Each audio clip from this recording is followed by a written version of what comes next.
Welcome to the Gate 7 International Podcast, your official English source for all things Olympiacos FC and Greek football. The first day of training is when I realized, this is why they win the league every year. When I spoke with Kevin, if I gonna sign or no for Olympiacos, he said, you are crazy, go direct, my friend. Να πετύχω ήθελα να μείνω στην ιστορία του Ολυμπιακού. I can't speak, sure. Yeah. Έλα μαλάκα! Σάγαπο πάρα πολύ Πειραιάς. Είμαι Γάβρος πάντα, όλοι μαζί.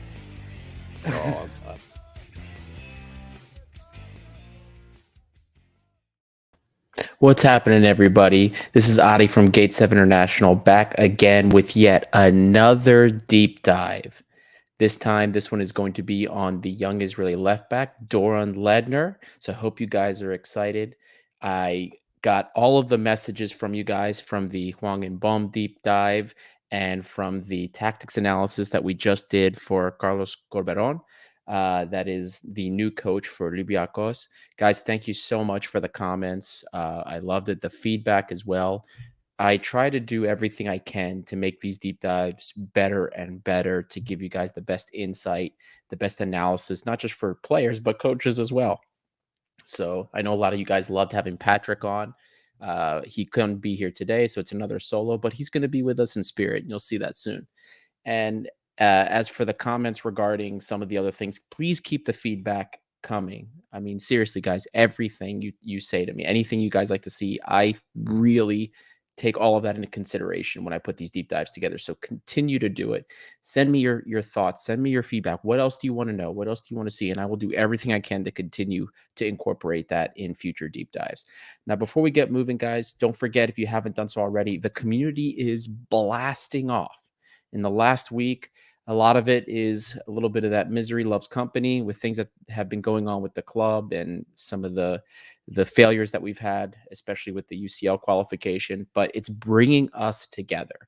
And as we start the new era of Olympiacos, this is something that I believe will continue to help us grow as the new era starts, and hopefully there's some success in the future. So like and subscribe, comment, hit that button if you want to be notified of any future deep dives or future lives, because this community is growing and we need it to get even bigger to get the fan base that this club deserves. And guys, as well, there's a lot of you sports bettors out there. A lot of people have kept asking us about sports betting. Well, guess what? We now have a partner, BetUS. They are offering 125% deposit boosts on all of their new customers. Everybody that is a Gate 7 International listener will benefit from this. And we are going to help you by offering you that next gen analysis on players, on games, everything, so that we can help you guys make some money and you can bet on the team you love.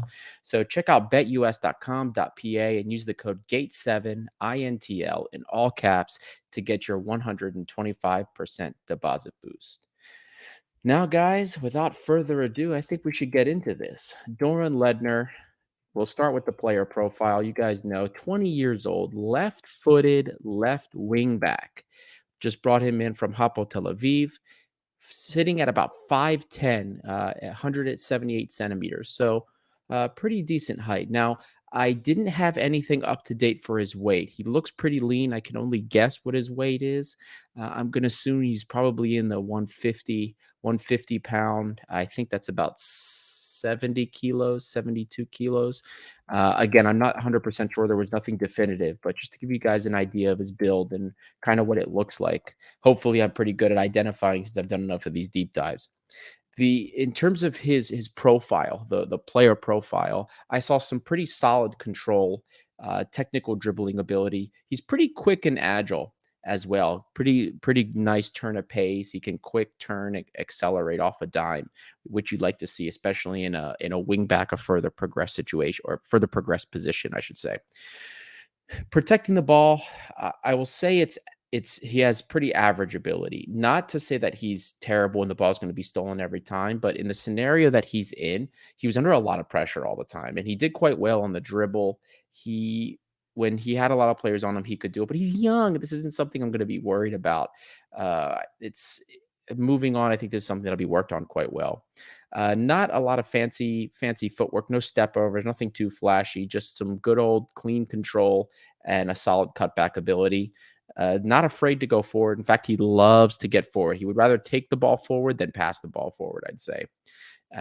And he definitely prefers to be in a more forward position, whether it's on the offensive end or defensive end, rather than staying back. At this point in his career, his very young career, he's very much an offensive wingback. That's why I say he's a wingback because he likes to get forward. He has these tendencies to be forward. Not to say he's not a decent defensive player. He's very aggressive on the defensive end of the ball and relies on speed to track back effectively. He's a pretty quick kid, kind of reminiscent of that first half season when Oleg joined us. In the act of defending, when he's getting into some of these tackles or aerial battles, slides, things like that, loose ball duels, above average, very solid. I was quite impressed. It's more the positional areas where we have some issues, and we're going to get into that pretty soon. Now, I'm going to bring up for you guys the some data as always, and Patrick is here in spirit, boys and girls. He sent over a nice little graph of Doron Leidner with his stats compared to the competition. For those of you that did not see the deep dive we did with Wong and Baum and are just tuning in now, this is your first deep dive. Patrick has some lovely charts, and he takes data from the last calendar year and he puts it up against every single player in that category outside of the top 5 leagues so that we can compare kind of where this player is at. So we're going to start, obviously, where we always start with goal threat. So when it comes to goal creation, you guys are going to see up there his XG per 90 is actually quite low, while his goal scored is actually decent. In his young professional career, guys, he's only got 1 goal. So that might seem a little bit off base. I mean, left backs, wing backs in general, we're not expecting to score a lot of goals, so it is going to be lower. But he only has the 1 goal so far in his career, which was a lovely shot from distance, by the way, with his right foot, his off foot. So very impressive. But look, guys, you can see the XG is quite low there. Just because he's got a goal in him that's exceeding his XG, this isn't sustainable. And that's something that's indicative of there. He gets a good number of shots from distance outside of the penalty area, mainly from him coming in stride from that left wing area, cutting in. The cool thing is that he can shoot with both feet, but don't expect to get a lot of goals from him. So it's just not something that I want anybody, when you're looking at this graph, to be expecting. Other aspects of his goal creation, you can see here regarding offensive duels when he gets closed down. I brought up before, I said he had relatively average ability to hold the ball when people were coming and challenging him. As you can see here, he gets into a pretty large number of volume of offensive duels. So people coming and closing him down quite frequently. And his duel success is right there below average. Again, I'm not worried about this. He was in a team that soaked up a lot of pressure. He had a lot of times where he was getting closed down with not a lot of help. Not worried about it. He's not going to have a lot of those issues with Olympiacos, at least in Greece. And he's young enough to the point where, and has enough skill, natural talent, to I believe that this is something he will grow out of. When it comes to his crossing ability, a lot of you might look at this and say, oh, the volume's not good. Again, I think that's more of a function of the team that he was a part of, even though he is more of a direct player and he would prefer to go straight to the byline with a cutback pass versus him just making crosses. So I'm not concerned so much about the volume, but I want you guys to focus on his crossing accuracy. 40%, almost 41% in the last calendar year. I've told you guys in the past that 30% is pretty good. That's pretty good by all things we consider and with stuff we've seen. So when it comes to a guy like Oleg, 30% is pretty decent for him. Well, Doran's at 40, and you could see, I mean, he crosses with a purpose, and more often than not, he actually finds somebody's head or gets very close to it. So that is something that is very, very interesting to us, especially for those of you that remember over the summer when Oleg's crossing was quite poor. I believe the statistic was 1 or 2 crosses out of 17 that hit heads. So this is definitely very something of interest for us, and it's part of the reason why a lot of teams were very interested in him. And I brought up to you guys with regarding his assist creation. If you look in this, I believe this is the fourth down the passing area here. You see his expected assist per 90, his assist per 90, shot assist per 90. The expected assist per 90 is quite low. Shot assist per 90 is also quite low. But his assist pattern or his assists per 90 is quite high. Again, that's also something that I don't think is sustainable given the positions that he's in. But what I want you guys to focus on is some of the dangerous areas he has gotten in for Hapoel Tel Aviv, which is the runs going to the byline, cutting back clever balls played in through his very accurate crosses. Even though we didn't see a lot of that for Hapoel Tel Aviv, the fact that he's so accurate with some of these balls through and his tendencies to get forward is pretty nice, because this is what we're going to need in Greece from a player to unlock some of these park buzzes. And it's something that a guy like Oleg doesn't necessarily offer us. So once again, the data right there maybe doesn't show that it is an amazing talent of his. It may not show that it's sustainable, but the underlying things that we see in the film don't make it so much of a worry, because he has skill, he has talent, and the intent that he has, and especially at his young age, this is something that could be worked on, and it's not much of a risk to us going forward. So moving on from the goal threat, we're going to go into his passing and build up. So again, compared to the rest of the left wing backs that are outside of the top 5 leagues, we see in his buildup there's a lot of things that are kind of below average regarding his touch volume, accurate passes, passes to penalty area, different key passes, smart passes, where smart passes he actually just above average. Yeah, the volume isn't quite there, and we do like to see a little bit more volume with our wing backs. Pass accuracy, as long as he's in the upper 70s, especially as a wing back that gets further forward, I think that's okay. If he was below that, if he was low 70s, high 60s, I'd be a little bit more concerned. The low volume of passes to the penalty area, again, I'm not super concerned considering the team that he played for. They were under a lot of pressure, didn't get a lot of opportunities forward. So the accurate penalty passes, yeah, also but again, I don't think that this is going to necessarily be an issue for us when he's playing with Olympiacos. I think we'll see this volume come up higher. I think we'll see the actual accuracy up higher, because there'll be more people in the penalty area trying to receive some of these balls that he's playing in, versus what at Hapoel Tel Aviv he had 1 point man to target. So some things underneath the data, context within the data, I just want you guys to be aware of before you start panicking and thinking that his buildup is terrible. There are things here that he needs to work on, and he's a young guy. I think he can work on some of those things. But just some stuff for you guys, once again, as always, just to be aware of. I'm giving you the data so you can formulate your own opinions very early on. But yes, you can see here, with respect to a lot of his buildup metrics and passing metrics, it is slightly below average. When we're comparing him to, we'll say, the competition, other left backs that are outside of those top 5 leagues. When it comes to build up, his dribbling ability, his ball holding ability, he is comfortable getting himself out of a jam, taking some of those players on. I'll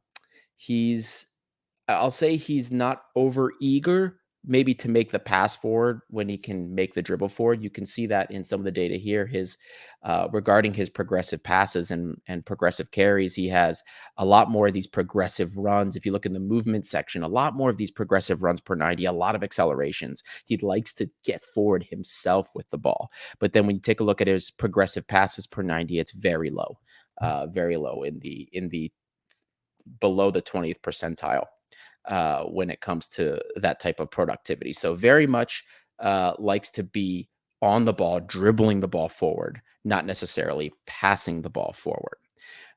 Defensive attributes, I brought up in the profile earlier that in the act of defending, he is impressive. I was very impressed, and he's a competent tackler. I mean, looking at the data here with regards to the defensive duels, you can see here tackles almost 69% in the last calendar year. That's incredible. That's at the time that the data was collected. Incredible. Overall, just his successful total successful defensive actions, nearly 70%. That is incredible. Over 10 of them a game. I mean, this is good stuff. This is really positive things you want to see. Possession adjusted interceptions.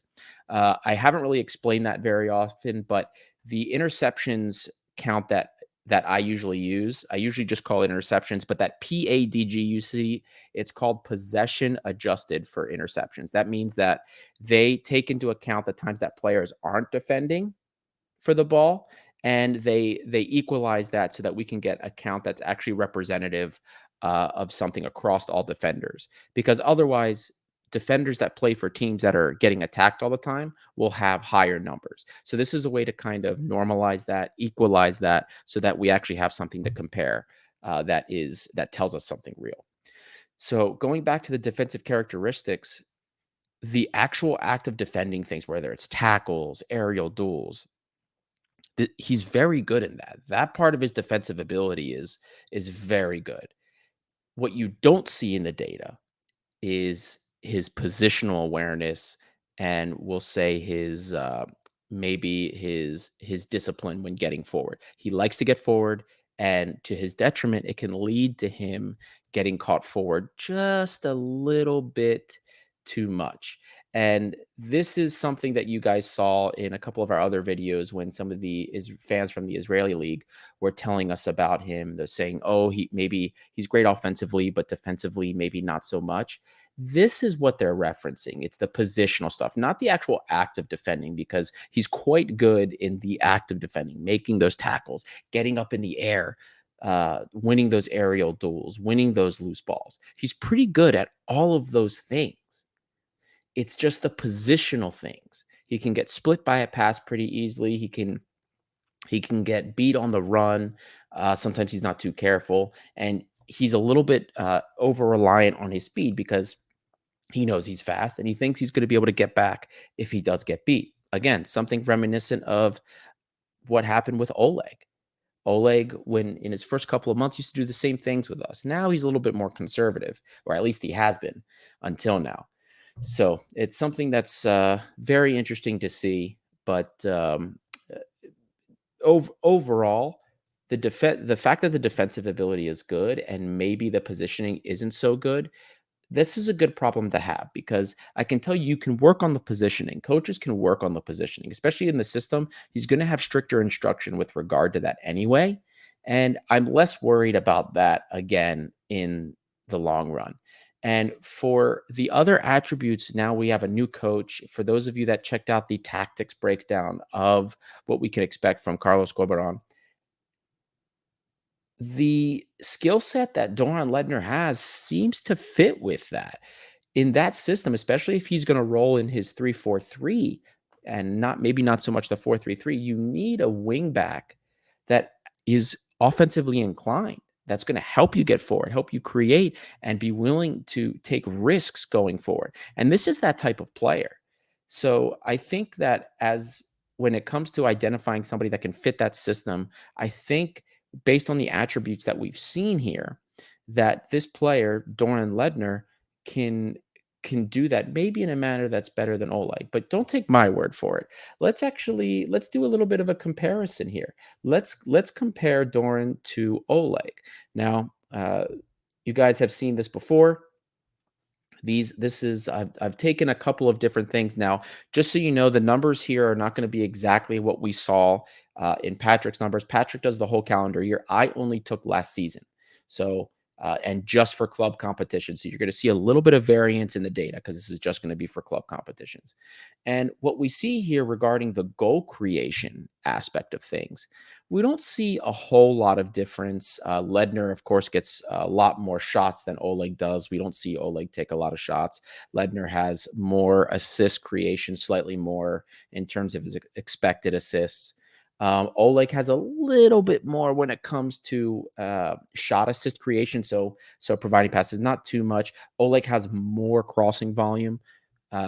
We already told you guys Leidner did not have a lot of crossing volume, but I think that this difference again will change now that he's a part of Olympiacos, a more offensive team, and we'll see as things go forward how that is. But this is just an idea of what the goal creation is. Next, we have build up and passing. Shouldn't be a surprise. Oleg has more volume, more pass volume, higher pass accuracy. And as I brought up to you guys before, Doron Leidner prefers to carry the ball forward versus passing the ball forward, a trait that's very common among younger players. And you can see here, Oleg has a lot more of the progressive passes forward than Doron Leidner does. But when we look at the progressive carries, Doron Leidner, of course, is almost double Oleg. And something that has annoyed people with regards to Oleg is the fact that Oleg doesn't take the ball forward. Oleg doesn't seem to want to take players on. He just will maybe pass the ball back, or he will pass the ball forward here and there, but he doesn't take people on, and it annoys the heck out of so many Olympiacos fans. When it comes to one-on-one dribbles, you saw that Doron Leidner has a huge volume of one-on-one dribbles. Maybe the dribble success isn't there, but the dribble success is a lot higher than Oleg's. And you see, again, pretty close to double the amount of dribbles completed than Oleg on a per 90-minute basis. So no surprises there. More touches in the penalty area. Again, Oleg is more likely to be the guy that sits back and play a cross in, whether it kills a bird or not, than actually go in and do something. Doron Leidner wants to take the ball to the byline, get in the box, do something more about it. So again, this doesn't surprise us at all. Smart passes. You guys saw that Doron Leidner had a decent amount of smart pass volume per 90, and it's about 3 times what Oleg, almost 4 times what Oleg can do. Actually, it is more than 4 times what Oleg can do. So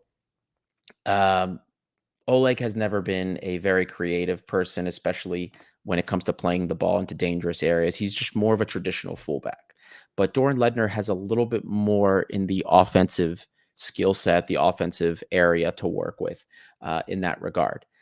When it comes to the defensive statistics, again, as I mentioned, Doron Leidner is very good in the act of defending, and Oleg is too. And we can see that here. They both have a very similar volume when it comes to tackles. They're both almost the same in terms of their percentage of duels won. Leidner, of course, being slightly higher, again, probably because Hapoel Tel Aviv is under more pressure than we are. Possession adjusted, when it comes to interceptions, they're very close to the same. They're both pretty decent at picking apart passes, anticipating those passes. So not much of a difference there. Similar number of blocks, similar number of clearances with Oleg edging him out. The big thing here, and this is another complaint that people have with Oleg, is the aerial duels. Oleg isn't that good in the air. A lot of Olympiacos fans have complained on set pieces that he isn't good at winning possessionally. He gets beaten a lot.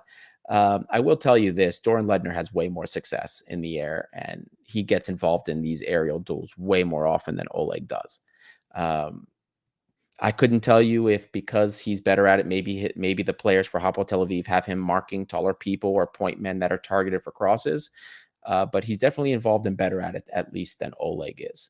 So regarding the defensive ability, I think that's what at least what we're faced with regarding Doron versus Oleg.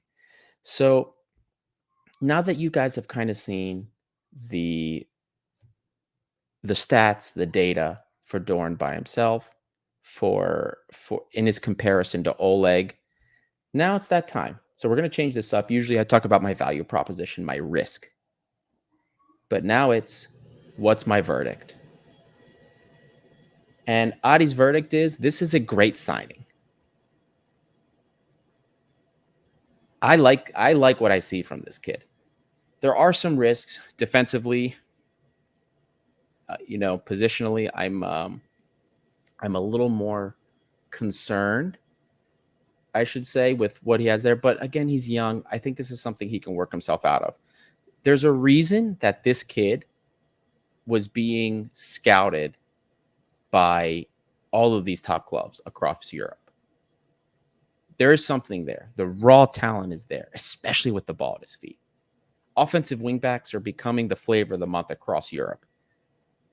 And this kid has the talent. Sure, maybe his defensive ability isn't quite there, isn't quite where you would be comfortable with it, but he's 20 years old.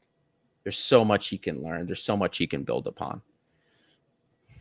And at the price, I believe it was 1 million euros. I think this was a solid move. I think this kid has the tools, the talent to succeed. I'm not worried that this is going to be a lost talent. In fact, I could see us. I think even if he doesn't really break into our first team, there's still money to be made. So it's a very low risk signing. It's a signing I like. Somebody that can not just offer us a change of pace at what we have at the left back position, but also push Oleg, because that's what Oleg needs. Oleg needs somebody to push him. He doesn't have that. He's been by himself. He's also been running to the ground. This is somebody that will push, that can also play the position quite well, and offer us something at the very least in Greece. I personally believe this player can offer us something in European play as well.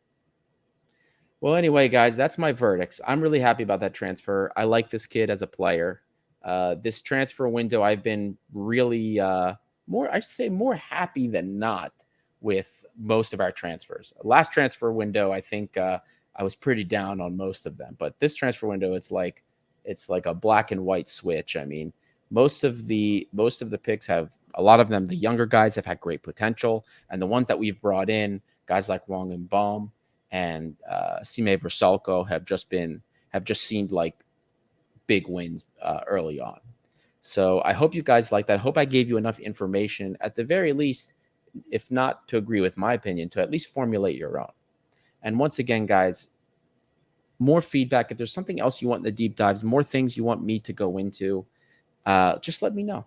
There's more stuff I'm learning how to make, so I can make these deep dives even better for you with more information, better illustration of the information that's there. Because some of you, I think, get a little bit worried about the data. You see it, what does it mean? So I'm going to do the best I can to continue to make this as intuitive and as easy to understand as possible.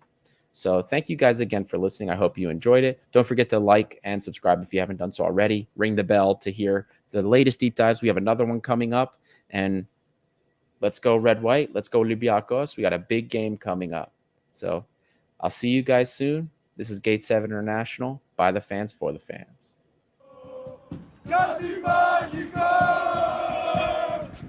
Όπου πας εσύ θα με πάντα εγώ να σου τραγουδώ.